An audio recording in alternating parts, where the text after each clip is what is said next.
लहद में रोशनी के वास्ते सामान लाया हूँ।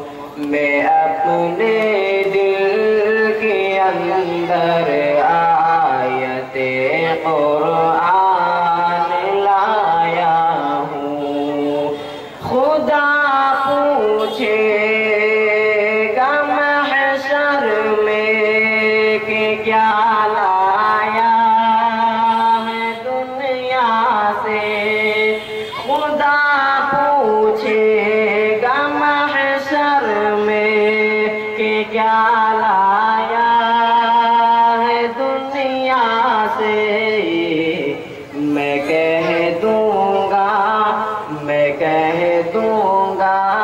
तेरे महबूब पर ईमान लाया हूँ।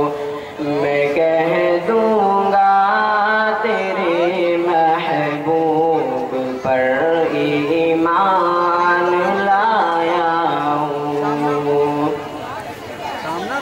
किताबों में जो अफजल है उसे कुरान कहते हैं।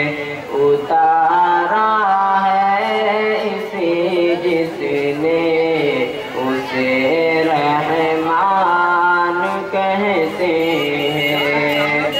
सजा ले अपने सीने में जो इसके तीस पारे को।